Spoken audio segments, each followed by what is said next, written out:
Assalamualaikum warahmatullahi wabarakatuh.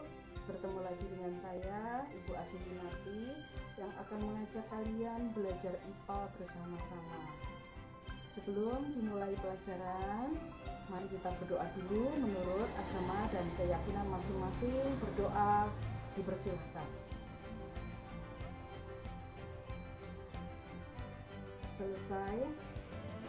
Selanjutnya, silakan disiapkan buku siswa, kemudian alat tulis. Jika ada yang penting, nanti dicatat. Setelah selesai pelajaran ini, silakan kalian mencoba mengerjakan soal-soal evaluasinya yang saya tampilkan di bawah ini. Jangan lupa like, subscribe, komen. Bagi yang belum jelas boleh tanya di bawahnya ya, di kolom komentar. Terima kasih. Mari. Baiklah, kita mulai saja materi tentang pewarisan sifat pada makhluk hidup. Pada pertemuan sebelumnya, kalian telah mempelajari tentang pewarisan sifat pada makhluk hidup, yaitu khususnya tentang materi genetik yang diturunkan pada atau diwariskan pada keturunannya. Nah, untuk adanya ya masih tetap sama, yaitu menerapkan konsep pewarisan sifat dalam pemulihan tanah dan kelangsungan makhluk hidup, serta untuk adik keterampilannya nanti menelusuri informasi ya tentang pemulihan tanaman dan hewan. Nah, pada pertemuan sebelumnya IPK atau indikator pencapaian kompetensi yang sudah kalian pelajari yaitu tentang materi genetik sampai dengan persilangan monohibrid. Nah, untuk kali ini mari kita pelajari tentang persilangan dihibrid. Ya, ini masih tentang persilangan atau tentang pewarisan sifat ya. Nanti kalian akan mempelajari bagaimana membuat diagram sesuai hukum pewarisan sifat, diagram persilangan dihibrid ya. Dalam hal ini masih menerapkan hukum Mendel tentang pewarisan sifat makhluk hidup ya.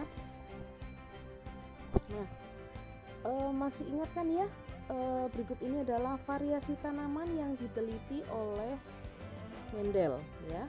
Jadi mengapa Mendel memilih tanaman kacang ercis? Karena di sini memiliki banyak variasinya selain umurnya pendek ya, jadi memiliki banyak variasi.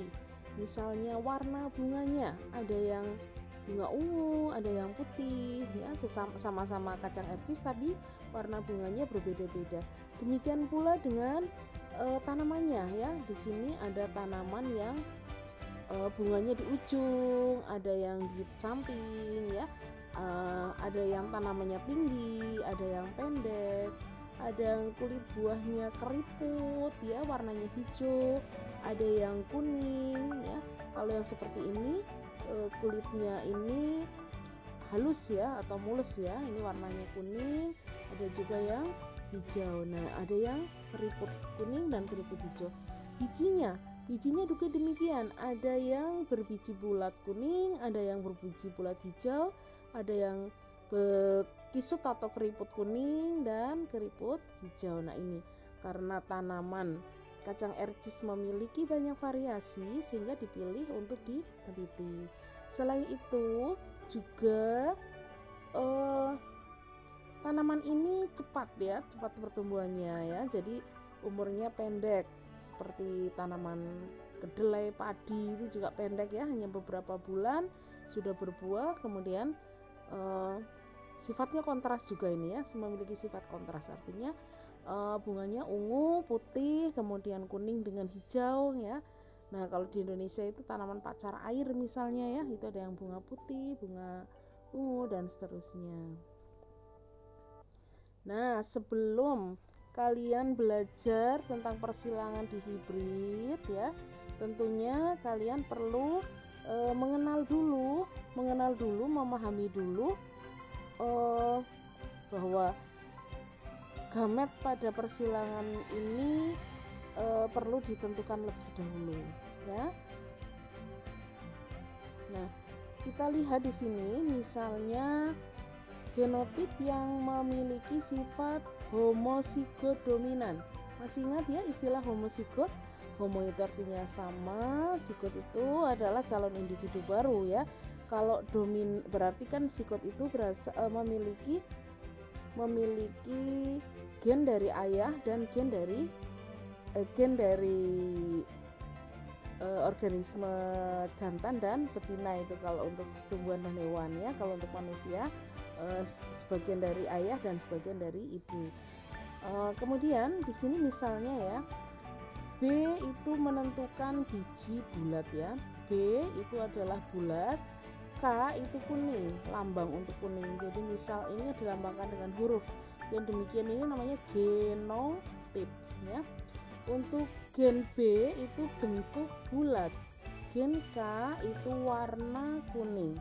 Dengan demikian bulat kuning itu ya dilambangkan dengan huruf B besar, B besar, K besar, K besar. Nah, bagaimana menentukan gametnya? Ingat, gamet itu adalah setengah dari sel induknya. Maka caranya kita uraikan ya. Kita uraikan, tadi kan ini B, K, K besar ya. B besar, K besar ya. Nah, kita uraikan. Pasangan gamet itu adalah separuhnya, berarti 1. Kalau ini B-nya 2, berarti ambil 1. B besar, K besar. Ini yang pertama ya. Kita tulis di sini, kemudian B besar, K besar, oh masih sama, B besar, K besar. Kemudian kemungkinan lainnya adalah gametnya adalah B, ini ya yang kedua ya, B besar, K besar, B besar, K besar. Jadi ada 4 variasi gamet yang dihasilkan dari organisme dengan genotip homozigot seperti ini. Gamet yang dihasilkan pada parental atau induknya dengan genotip homozigot B besar, B besar, K besar, K besar, yaitu 4 buah gamet dengan lambang yang sama, yaitu B besar, K besar. Nah, bagaimana kalau homozigot resesif, misalnya induk yang memiliki sifat resesif, lawannya tadi ya, lawannya tadi yang sebelumnya. Nah, B besar, bentuk bulat, warna kuning. Lawannya berarti lawannya bulat adalah keriput ya, ini ya. Nah, keriput. Nah, kalau kalau gen K kecil ini melambangkan hijau. Kalau tadi kuning, K besar, ini resesifnya hijau. Maka variasi yang dihasilkan ya sama, B besar, depan ketemu depan ketemu belakang, ini juga sama ya, depan ketemu depan, belakang ketemu depan, belakang ketemu belakang. Jadinya oh ternyata sama ya. Jadi gamet yang dihasilkan dari induk atau parental yang homozigot resesif ternyata gametnya juga sama. Nah, sekarang genotip heterozigot misalnya B besar, B kecil, K besar, K kecil ya. Nah, bagaimana kalau heterozigot seperti ini? Cara menentukan gametnya, kalau gen B besar itu artinya bentuk bulat, B kecil itu bentuk keriput, K besar warna kuning, K kecil warna hijau, maka di sini ada berapakah variasinya? Kita tulis ya. Nah, bisa ke bawah seperti ini, bisa ke samping sama aja. Misalnya ke samping ya ini ya, depan ketemu, yang depan kan B besar, ketemu depan, K besar, B besar ketemu K kecil, B kecil ketemu K besar, B kecil ketemu K kecil. Nah, ini ya sama ya. Depan ketemu depan, depan ketemu belakang. Ini sama, belakang ketemu depan, belakang ketemu belakang. Ternyata ada 4 variasi gamet yang dihasilkan ya. Jadi gamet yang dihasilkan dari parental dengan genotip B besar, B kecil, K besar, K kecil ada 4 ya. B K besar, B besar, K besar, B besar, K kecil, kecil besar, kecil kecil. Nah, sekarang ini ya, bagaimana kalau misalnya induknya ini tadi memiliki sifat besar bulat kuning, B besar, K besar ya, ini bulat kuning misalnya, disilangkan dengan B kecil, K kecil, keriput atau kisut hijau. Nah, kita ketemu semuanya, ini boleh ditulis salah satu karena sama semua ya, kan tadi 4 variasi, tapi kalau sama semua ya ditulis salah satu. Ini juga sama ya, ditulis salah satu saja nggak apa-apa ya. Nah, jadi ini tadi karena sama ditulis salah satu, ini juga salah satu. B besar, K besar dengan B kecil, K kecil, maka jadinya seluruh F1-nya atau keturunan pertamanya ya B besar, B kecil, K besar, K kecil ya variasinya. Nah, artinya apa? Bulat kuning. Kenapa bulat kuning? Karena B-nya bulat itu dominan, K-nya juga dominan. Nah, bagaimana kalau bulat kuning yang heterosigot ini disilangkan sesamanya? Nah, ini ya cara penentuan gametnya. Ya, bisa kita lihat sama-sama. Untuk penentuan gametnya, maka 4 variasi gamet itu tadi dimasukkan ke dalam kotaknya ya, ke dalam kotak sini. Nah, misalnya ini B besar, K besar, ini B kecil, K besar. Nah, ini dimasukkan ke dalam kotak ini ya, diagram Punnett ini ya, ini juga sama. Nah, kalau ini ketemu dengan ini B besar, B besar, K besar, K besar ketemu, maka di sini nanti keturunannya adalah berbiji bulat, warnanya kuning. Kenapa? Setiap ada huruf B besar artinya bulat, setiap ada huruf K besar artinya kuning. Nah, ini ya, meskipun di sini menyimpan gen warna hijau, tetapi ini dominan, besarnya itu dominan, maka ini terkalahkan ya. Kemudian di sini juga ya, ini berarti bulat kuning. Setiap ada B besar dan K besar itu artinya bulat kuning ya, ingat itu. Nah, tapi kalau B kecil-kecil semua itu artinya kisut. Nah, ini ya, atau keriput. Atau yang ini ini ya, ini keriput hijau. Ini berarti hijau tetapi bulat ya kan. Nah, ada nggak yang bulat keriput? Nah, ini ya, ada ya.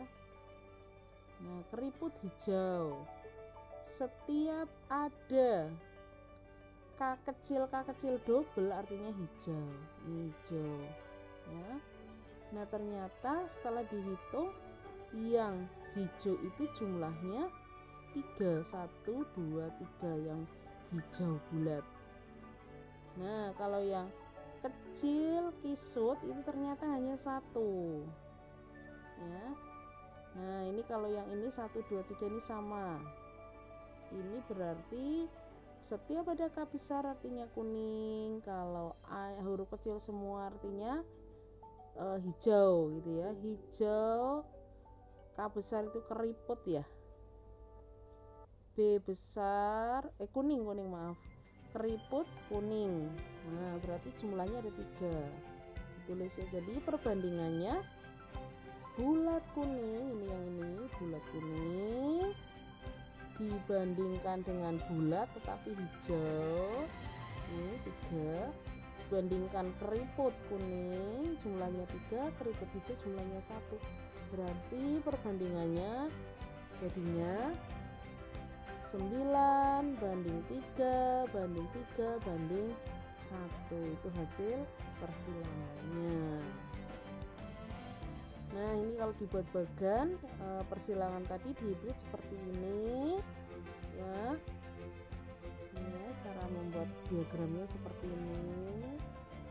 Ini kalau lambang seperti ini artinya jantan, ini betina ya. Ini serbuk sarinya yang ini yang putih terjadi persilangan atau penyerbukan silang. Ini adalah hasilnya seperti tadi, sama ya. Nah, ini contoh soal. Nah, ada gambar kucing. Siapa yang punya kucing? Siapa yang suka kucing? Di sini ada kucing hitam, ekornya panjang. Disilangkan dengan kucing betina, bulunya putih, ekornya pendek. Nah, sifat-sifat kucing jantan seluruhnya dominan, ya, H besar, P besar, P besar. Artinya bulu hitam, ekornya panjang. Nah, sedang genotip kucing betina itu adalah gennya itu adalah ini putih, P kecil, H kecilnya, P kecilnya, ekornya pendek ini ya. Oke, pudel nih kalau anjing, kalau kucing ya apa namanya ya. Nah, cara mengerjakannya jawabannya seperti ini ya. Gampang saja. Ini karena tadi ditulis saja.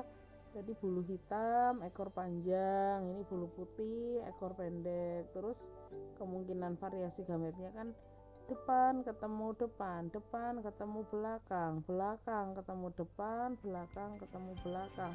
Ada 4 variasi gamet. Terus F1 disilangkan sesamanya tadi ya, berdasarkan hasilnya. Ini ya. Dengan berdasarkan hasil F1 nya dijadikan induk kedua atau P2. Nah, ini gametnya, hasilnya ya, ternyata diperoleh hasil 9:3:1. Nah, silakan ini untuk evaluasi, kalian tulis untuk belajar menjawab tadi hasil.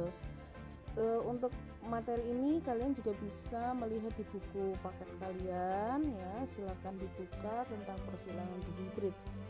Nah, ini ya soal nomor 1, nomor 2 dan nomor 3 silakan dijawab. Oke, terima kasih. Bagaimana pelajaran hari ini? Jika ada yang ingin ditanyakan, silakan sampaikan di kolom komentar di bawah ini. Oke, saya akhiri untuk pembelajaran kali ini. Kita jumpa lagi pada waktu yang akan datang. Jangan lupa subscribe kalau belum, like, dan share. Terima kasih. Akhiran, wassalamualaikum warahmatullahi wabarakatuh.